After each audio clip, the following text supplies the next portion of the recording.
Therapy Thursday is brought to you by Affinity Counseling Services and A Lovely Pause. This is a test. Okay, sorry.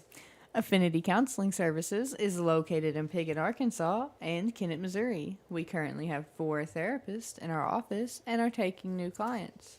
To join our waiting list, you can visit counselingwithaffinity.com, and to find out more, you can call me, Kindred, at 870-324-5122. Thank you. And A Lovely Pause is a local nonprofit created to provide community education and awareness, coping skills, and support to people with PTSD and other trauma-related disorders. This month, subscribers to our newsletter will receive a free emotion meter.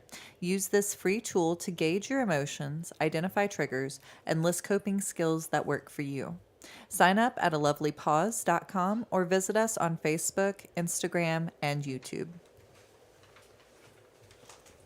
This is a test. We will be starting shortly with our new topic, teen mental health. And this week's topic is teen mental wellness.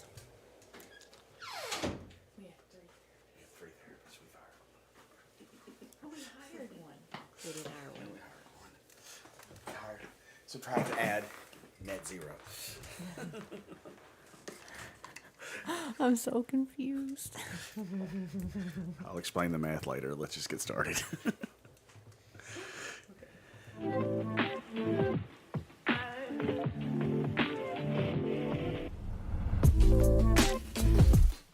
Therapy Thursday normalizes discussing mental health topics in a safe, supportive environment because not being normal is normal.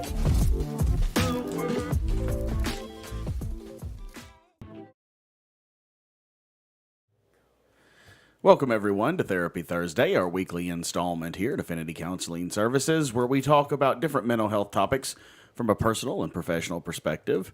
My name is Matthew Yount, lead therapist and president of Affinity Counseling. To my right, my wife, Andrea. Hi. Our vice president and president of the nonprofit A Lovely Pause.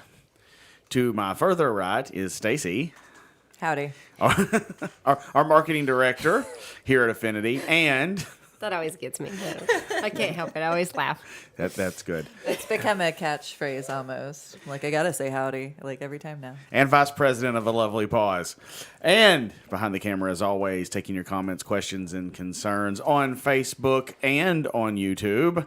Kindred, say hello. Hello. Our office director here at Affinity, and the secretary for A Lovely Pause. Yes, that's me. So we are getting into the topic of teen mental health. Is that what we're doing? Yes, teen mental health. Well, we have 3 teenagers, so we should have some experience with this. Yeah. I And- also have the teenagers. Yeah, Stacy has the teenagers, and Kindred was the teenager not too long ago. I have the teenage sister. Yes, the that's teenage true. sister, Yes, yeah. you raised a teenager as well at I times. guess Kindred can probably remember being a teenager better than we can. Oh, I remember mine well. I remember the not so good parts. I guess that's going to be great not, for today. I was not a model teenager. Let's not Same. use me as an example. Same. Here comes the personal perspective. Get ready. Yeah, so we decided to talk about this because, it's Teen Mental Health Month? Is that what it is? It is no Yesterday was Teen Mental Wellness Day. Yes. Oh, okay. And Tuesday was Self-Injury Awareness Day, and the 7th is Be Heard Day. So there's a lot of things going on that we felt could relate to To teen teens. mental health. Oh, okay. this So week- that this was the month. reason for this topic. Well, I've worked with teens on and off throughout my practice. I have 1 or 2 that I work with now.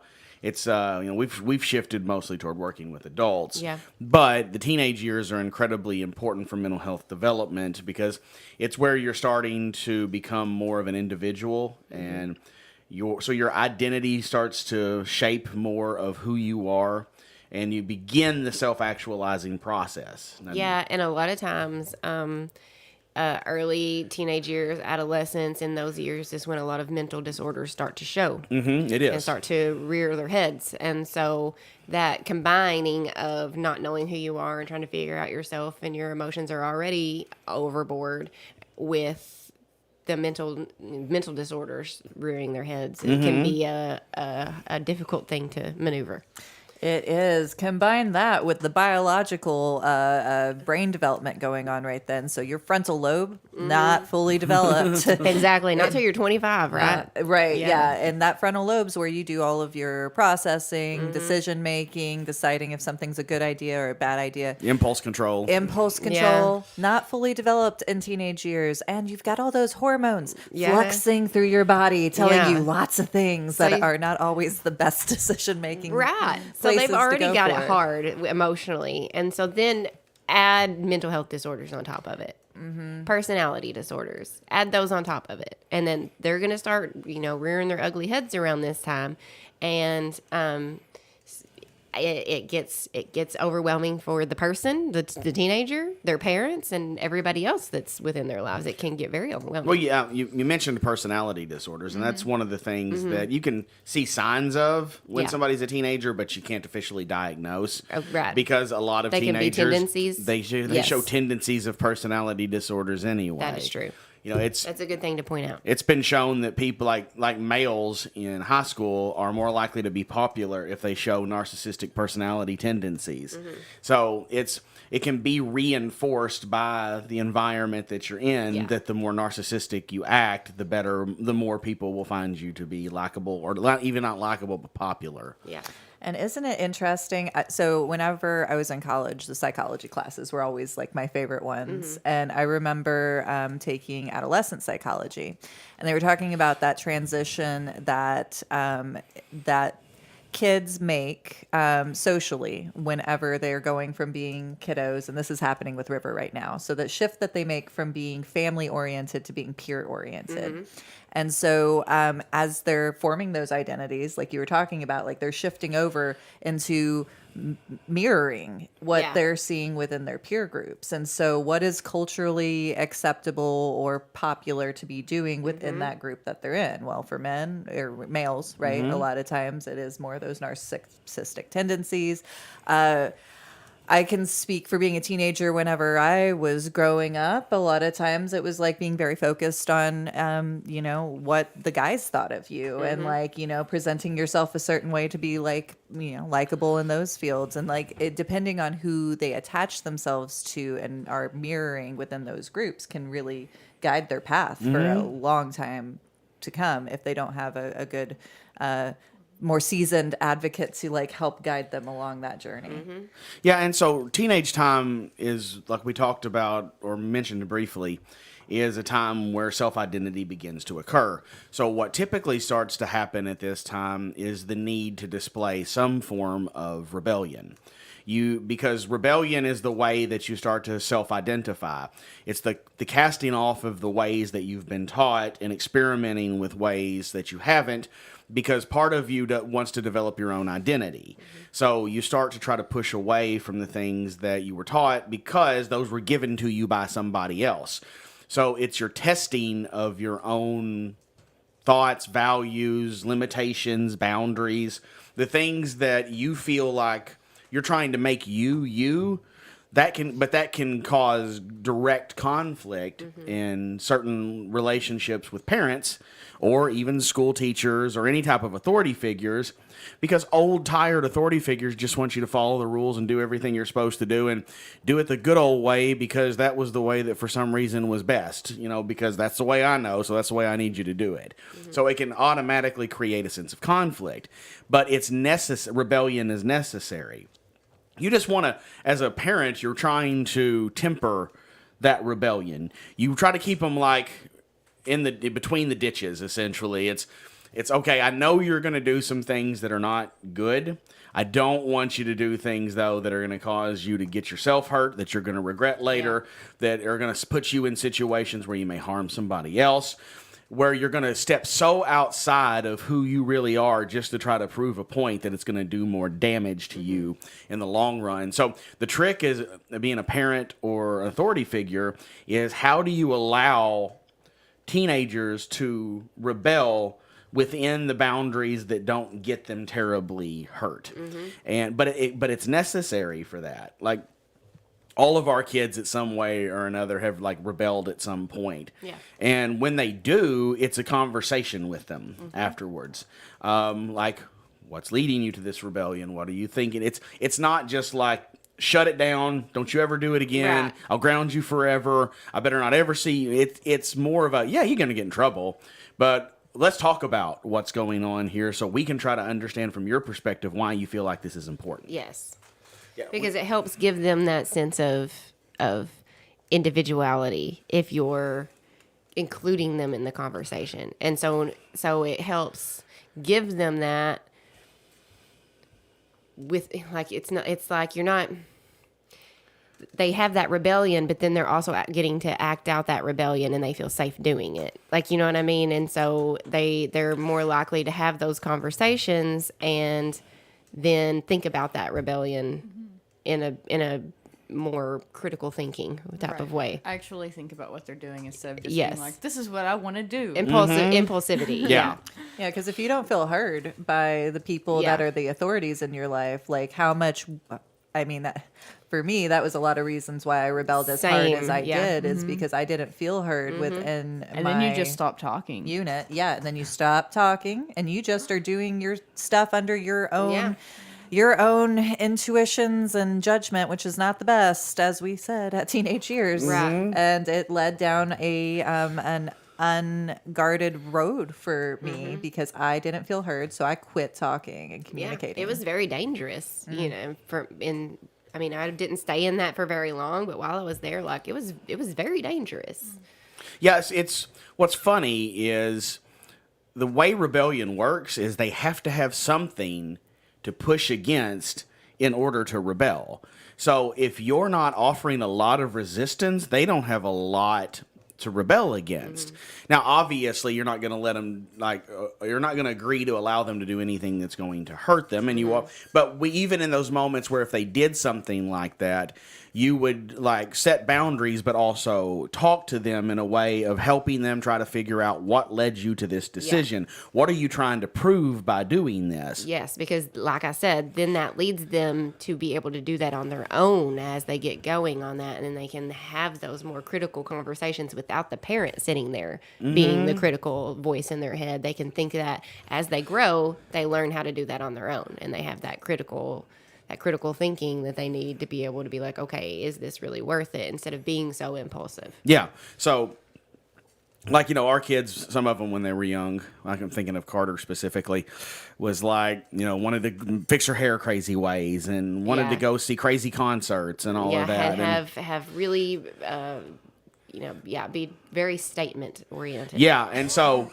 you know, we could have pushed back against that. Like, no, you know, people are going to think, and we would tell her, it's like, you can get your hair like that, but are you ready for the attention you're about to get from Or it? that it's going to kill your hair. That was my biggest Yeah. thing. I don't care, you know, I probably would have looked cute on her, but it would have killed her hair. And she was like 13, 14 years old. I was like, no, that's going to hurt your hair forever. Like, we'll do something, you know, that won't hurt your hair that bad. Right. The whole side of your head bleached you've got almost black hair. No. That's exactly what I was thinking. What was that musician? Piper really liked her too. Melanie Martinez. Melanie Martinez, yes. Yeah, she's like the personality disorder representative of the, especially like cluster B personality disorders. She represents that well. When we went to that concert, that's just, you could tell everybody there was somewhere in the spectrum of a cluster B personality disorder. Could you describe cluster B? Cluster B is like borderline personality disorder, narcissistic personality disorder, histrionic personality disorder. It's essentially like that. Well, for most of it, especially in females, it typically presents as like very gaudy, over the top, very dramatic, very high on the emotional scale. The big swings of the, you know, super excited to life sucks and no one loves me. It's that type of, and they have like tumultuous relationships, and it's all built. I mean, that sounds like being a teenage girl. Exactly. generally. That's why he That's said why you you can't can't do diagnose it personality as a kid. disorders because there's But- so many tendencies. But take that and then take the extreme of that. So take what normal teenage girl experience and then go to the extreme of that, and that's typically like where someone like her fan base would fall. And that showed a lot around there.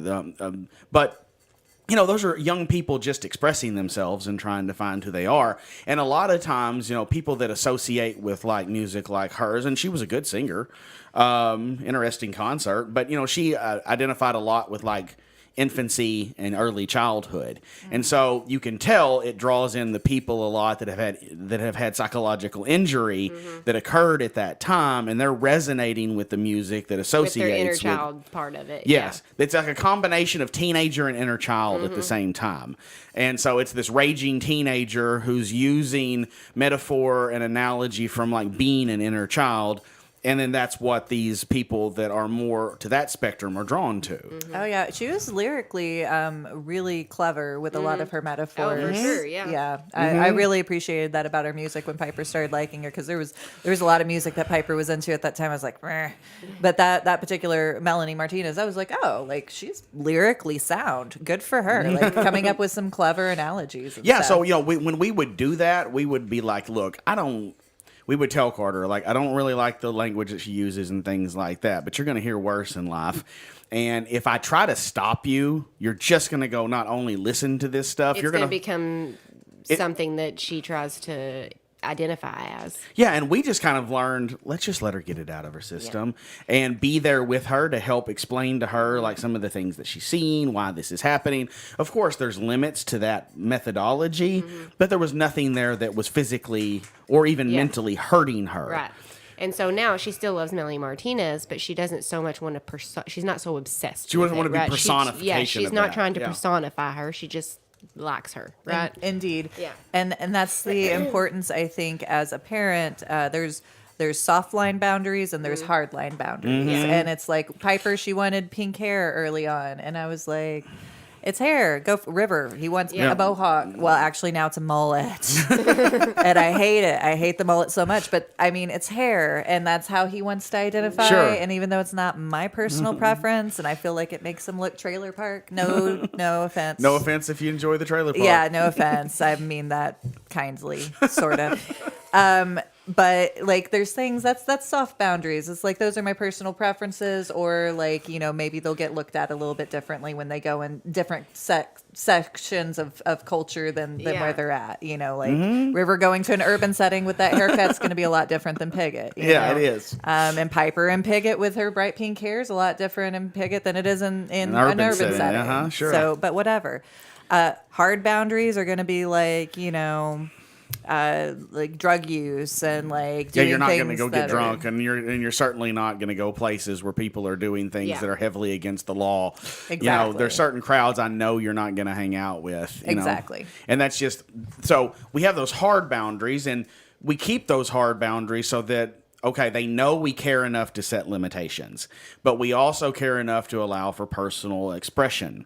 And, I think, we look at a lot of times, like, especially from like a religious perspective, we want to keep our kids in line with every like religious rule, because it's like, hey, if you raise them this way, then that's how they're going to be. And sometimes that works out and sometimes it doesn't. But we're also afraid of the judgment that other religious people will put on us if we don't keep our kids within this certain, like, they don't, do you look like the religion that you're a part of? Because if you don't, other people might judge you. Right. So like the way we work with that is like, look, we want you to follow the tenets of the religion that we follow, but we want you to follow it because you want to follow it. Because you believe you feel convicted, and that's how you believe, and not just because we're telling you to. Because that's not a real relationship with anything. Right. That's not a real belief. That's just I'm doing it because I have to, and Yes. that's not going to keep them around. No, and that doesn't make it heartfelt, because I Yeah. know for me, I had to drift away in order to come back. Yeah. I think you have to drift away from your values in order to find test 'em. why you really need them. Yeah. Right. Why they are really important. Now, can bad things happen to you? Yes. It's like the saying, like, you don't really know what you got until it's gone. There you go. When you don't got your values, you were like, oh, dang, I really needed those. That is absolutely correct. And it is a very important way of looking at things, is you have to allow people the ability to test the things that they have been taught, to find the importance in those things. And you hope along the way that they don't get hurt or that they don't get pulled in a bad direction. But that's what the open communication is there for. Right. So that whenever they do have these questions, they can come to you to ask them, and you can help them figure it out, and guide them along the way. Yes.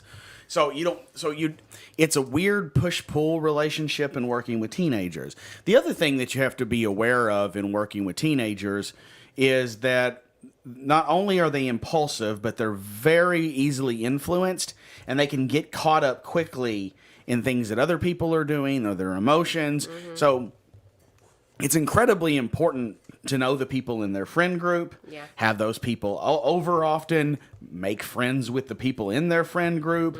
We try to do that with the kids' friends, is that we like to be friendly to them and talk to them and let them come talk to us if they want to. Because we want to know what's going on with them, not only because we care about them, but they also influence our kid. And there are times where it's like, we've had to tell some of our kids, okay, your friend is in a bad spot, is not the best influence at the moment. You can be a friend to them, but there are going to be limitations with what you're allowed to do with them right now because of the choices they're making. Yes. But then when we bring them into the household, we can also talk to their friend about the choices they're making, and they're happy that we talk to them. Yes. Well, we've done that Several quite a bit. times. Yeah. And that extends into knowing, getting to know their parents and stuff. Oh, too. yes, The parents of friends. And if that's a house that is good for them to go and stay over at frequently, or if that's a house where there's minimal supervision and they get to do kind of whatever they want when they're over there. And because, I was staying over at so-and-so's house a lot, and and we were doing whatever we wanted to because nobody cared enough in that household. And so you got that too. Yes, absolutely. So you got to know the environments they're going into. And it's also good that if you have a good relationship with their friends, you can kind of say, hey, we love having you around. I've heard some of the things you're doing. I'm not judging you, but you're not going to do that with our daughter. That's not happening. So if those things are going on in your house, our kid won't be there. We don't want you doing those things, but I understand this is your life. You get to make that decision, but you're not going to do that with our kid. So we've had to set those boundaries before. And then usually that helps the other party come talk to us.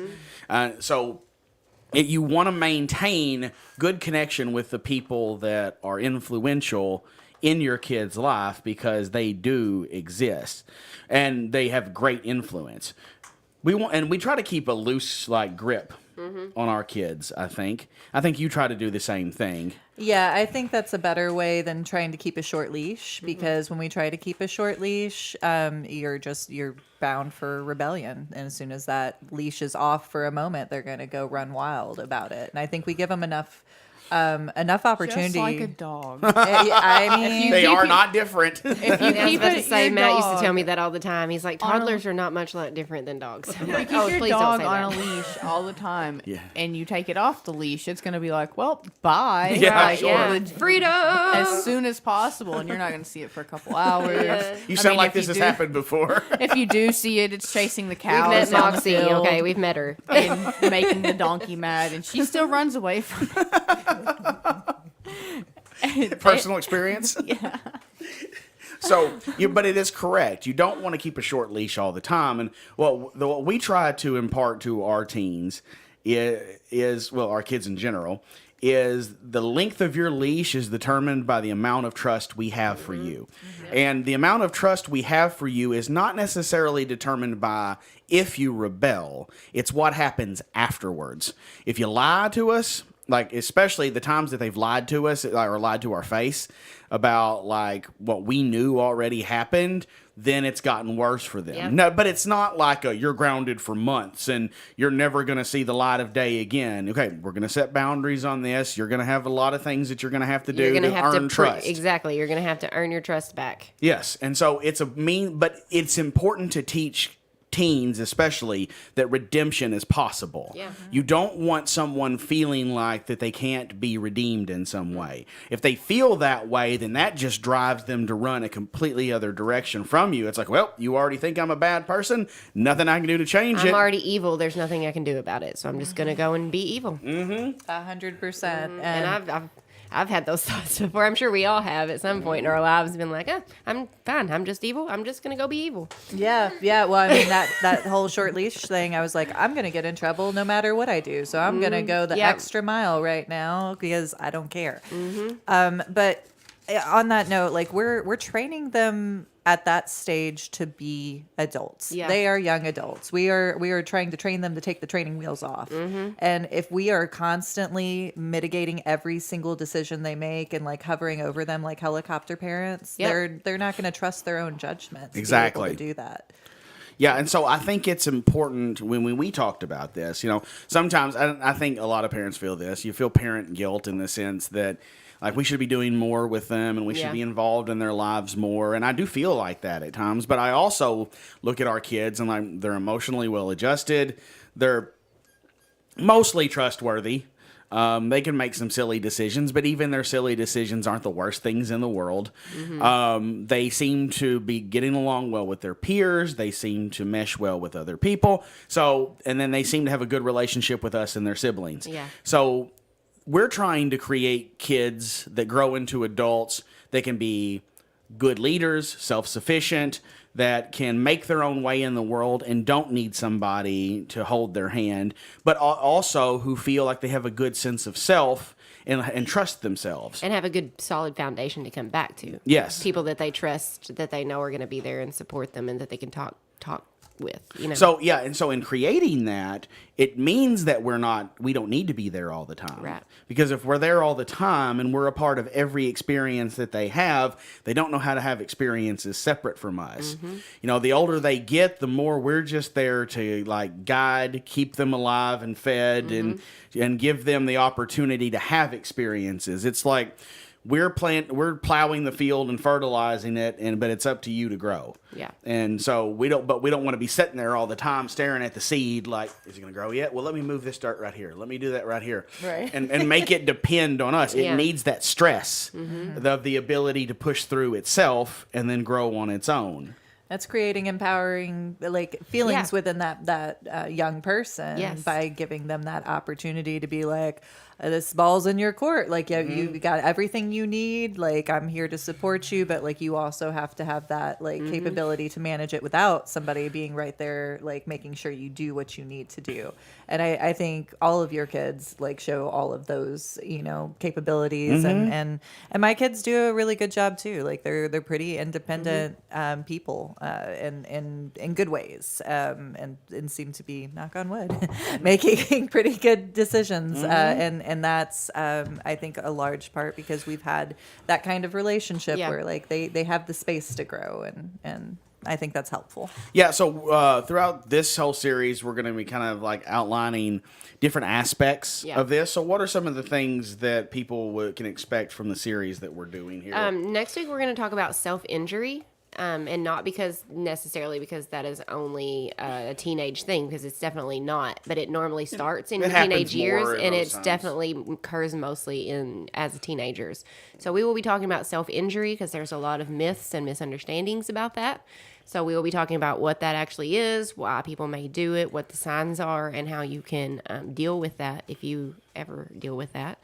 And then, so March 1st was Self-Injury Awareness Day. That's already passed. Then the next week we'll be talking about talking to your teens. So how to communicate with your teens, which we talked about a little bit today, but we'll be going into a little bit more depth of that, like what the issues are when, because there are plenty of issues when you try to talk to your teen. So what are those issues and how can you get around those? And then the next week we will be talking about helping teens navigate trauma. And so I know we have a lot of teams who have experienced a lot of trauma in just our little county in the last few years. And so I've talked to parents before they're like, I know that they're sad. I know they're dealing with a lot of stuff, but I don't know how to actually help them deal with that. And so, and how to have those conversations. So, obviously we would always say, therapy is a really good option, but how can you as the parent also help talk to your teens when they've experienced something like that? And then our last week is teen depression and suicide, because we feel like that is something that's has become a big issue in our country, in our state, in our area, in our town. So if I think we just thought that was a really good topic to talk about, and Yeah, so we'll end on that one, I think, because it can be so prevalent in teenagers due to Yes. their impulsivity Yes. and their lack of the ability to see the world past high school. yes, and so yeah, we'll talk about all what brings that on, how you can help, how the signs and stuff like that, and we'll go over that. Yeah. So if you're having trouble with a teenager, or maybe you're a teenager yourself and you need some type of counseling to help you like figure out how to navigate things, go to your parents and then talk to them about maybe getting therapy. We would be happy to help. You can reach out to us on our Facebook page, Affinity Counseling Services, AFFINITY. You can contact us at our Piggott, Arkansas office at 870-324-5122. You can contact us in Missouri for our Kennett location at 573-840-0440. Or you can sign up online at counselingwithaffinity.com. All right, well, we'll be back next week, and we'll jump into the topic regarding self-injury. So thank you for joining us, and we appreciate you being with us. Bye. Bye.